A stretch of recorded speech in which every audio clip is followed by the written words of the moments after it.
Après avoir été complètement matrixé par l'anime IQ, puis le manga, et en ayant appris l'info qu'un film va sortir prochainement au Japon, j'ai décidé de faire une vidéo sur comment s'entraîner comme Hinata Shoyo.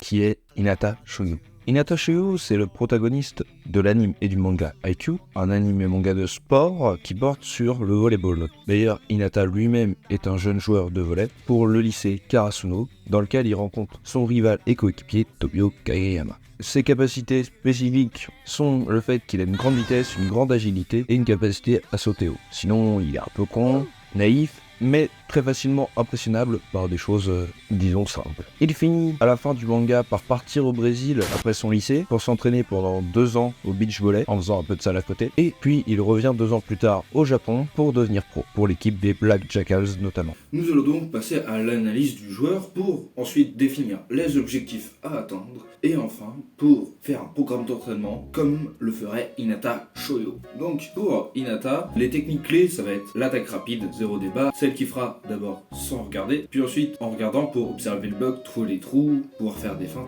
etc.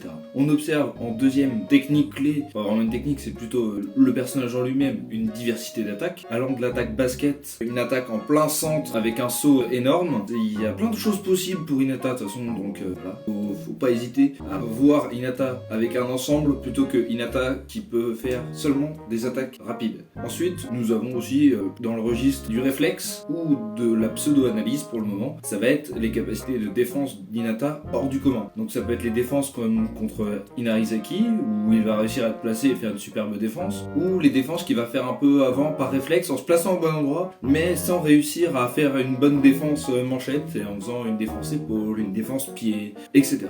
Passons ensuite à la décomposition des mouvements clés d'Hinata lors de l'attaque rapide notamment, même si c'est un peu vrai pour toutes les attaques. Pour l'attaque rapide, l'un des plus importants, ça reste son élan. Sécuriser ses 3 pas d'élan, on peut en faire plus, on peut en faire moins, mais globalement, c'est 3 pas d'élan. Ensuite, nous avons la composante impulsion, ce qui va être la puissance des jambes pour aller vers le haut, ainsi que l'aide des bras pour aller encore plus haut et les placer en l'air également, les bras. Et nous avons enfin, une fois en l'air, l'observation du bloc, ainsi que la frappe. Après avoir décomposé tous les mouvements produits par Hinata lors de l'attaque rapide, nous allons voir les muscles sollicités par Hinata et finalement nous verrons la manière de les travailler. Tout d'abord pour l'élan / la vitesse, ce sont les jambes qui vont être prises en priorité, donc pour reculer et pour avancer, ainsi que pour prendre l'impulsion. Mais en termes élan-vitesse, ça va être quadriceps ischio-jambier, donc les muscles situés à l'avant et à l'arrière de la cuisse. Ensuite nous avons pour l'impulsion quadriceps ischio-jambier, pareil, et enfin la ceinture abdominale, les lombaires, pour le stabiliser à la fois au moment du saut et une fois dans les airs pour pouvoir garder une bonne posture. Plus vous serez gainé en l'air, plus vous garderez une posture droite, même si à moins il va falloir dégainer pour pouvoir tourner et pivoter le torse. Et enfin pour ce qui va être de la frappe, ça va être le dos, les épaules et les pecs notamment qui vont rentrer en compte, ça sera de même pour défendre. Finalement, nous arrivons à l'entraînement, le renforcement musculaire en lui-même.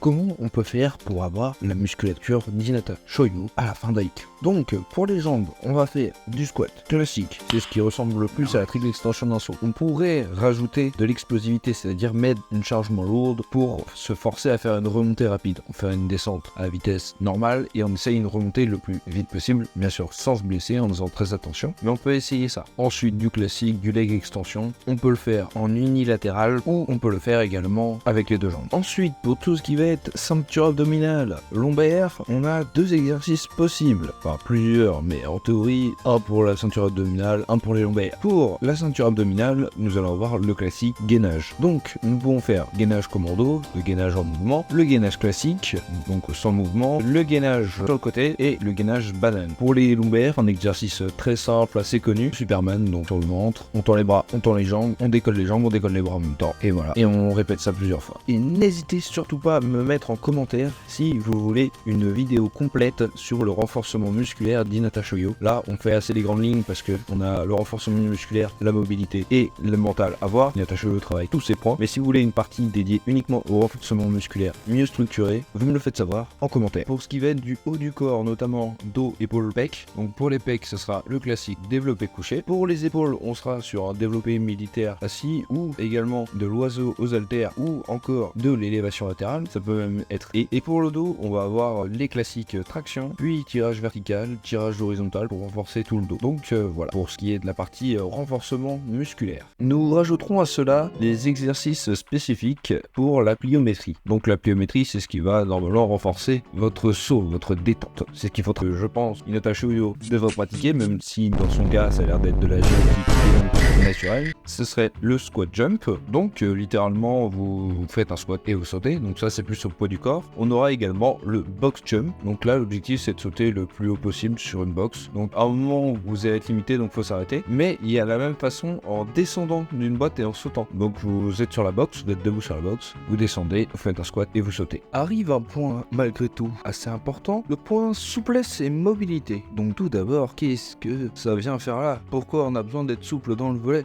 Ben déjà, ça permet d'avoir une plus grande amplitude d'attaque. Donc la souplesse peut nous permettre d'atteindre des angles, notamment petites diagonales, que l'on ne pensait pas pouvoir atteindre physiquement parlant. Ensuite, les étirements et la mobilité à répétition permettent de réduire le risque de blessure, que ce soit des chevilles qui tournent, des ligaments qui pètent.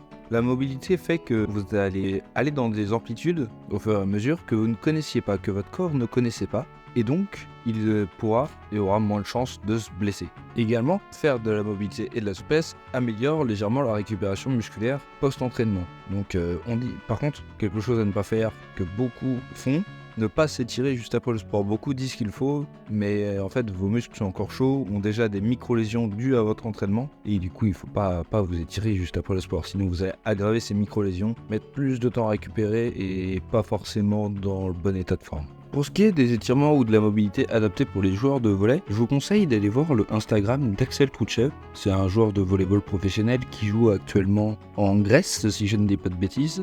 Et en fait, sur son Insta, vous avez une story à la une, mobilité. Et franchement, vous la regardez, vous avez des tonnes et des tonnes et des tonnes d'exercices que lui fait. Donc c'est un professionnel, donc logiquement, vous pourrez voir les mouvements. Vous choisissez ceux qui travaillent le meilleur aspect selon vous, là où vous avez les lacunes, au niveau du dos souvent, au niveau des épaules pour certains. Donc n'hésitez pas à regarder et à prendre les exercices qui vous intéressent. Pour ce qui est d'Hinata, lui, on le voit dans le manga à plusieurs reprises faire du yoga, du pilates, on ne sait pas exactement, donc des étirements tant qu'il est au Brésil. On n'en sait pas plus sur Hinata, donc je suppose qu'en tant que joueur professionnel à l'avenir, il continue ses exercices de flexibilité. Ça lui permet d'être assez souple aussi dans ses réceptions et de gagner en amplitude sur les mouvements. Donc petite diagonale, une légère hauteur de saut, ça peut influencer, mais le rebond est un peu moins bon qu'avant. À la suite de ça, parlons de la force mentale d'Hinata. Donc en fait, la mentalité d'Hinata sur le terrain, c'est ne jamais abandonner. Donc c'est un classique du shonen, jusque là c'est on surmontera les épreuves, il suffit de pas abandonner et t'inquiète, ça passe frère. Mais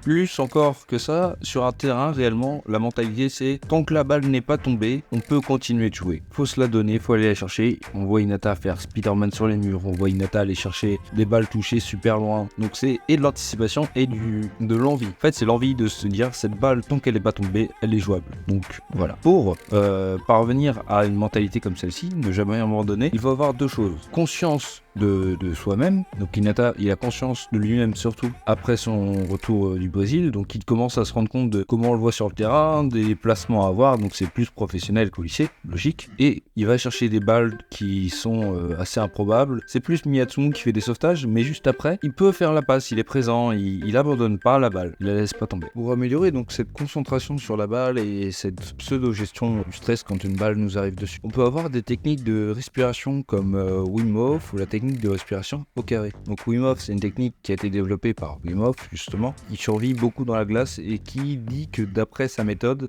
c'est la respiration, c'est grâce à ça qu'il peut tenir dans les eaux très froides et ça permet de mieux se concentrer et de gérer son stress physique. C'est comme ça que c'est indiqué. J'ai jamais réellement essayé, j'ai voulu mais j'ai pas réussi à tenir. C'est trop... ça prend un peu de temps mine de rien le matin. Et finalement, le plus important dans tout sport collectif, communiquer avec son équipe. Il communique avec son équipe. Après une réception foirée, il dit si la balle avait été ici, elle aurait été pour toi, ou pas ou pour moi, au contraire. Ou il indique quand elle peut être sauvée, il appelle Inunaki, il me semble qu'il s'appelle le libéraux des Black Jackals, quand il voit que Kageyama va servir de son côté. Il trouve des solutions, il communique avec son équipe, et pareil, quand quelqu'un communique avec lui, Miyatsumu sauve une balle, il est en dessous, il appelle Hinata, Hinata se met en dessous, et ça permet d'avoir moins de stress, de se dire putain je vais foirer. Alors non, on va être aidé en fait, la balle va peut-être, tant qu'elle est élevée, la balle, quelqu'un peut la jouer derrière. Pas des plus propres, mais c'est une solution. Et voilà, donc ce sera tout pour cette vidéo sur le comment s'entraîner comme Hinata Shoyo. J'ai essayé de rester assez global en essayant de donner quand même un maximum d'informations. Mais si vous voulez une vidéo plus détaillée avec un programme d'entraînement, un programme de souplesse, un programme sur la gestion du stress, la respiration, plus complet mais qui durera un peu plus longtemps, n'hésitez pas à me le dire en commentaire. Et voilà, ce sera tout. Abonnez-vous, n'hésitez pas. Et lâchez un petit pouce bleu. Salut!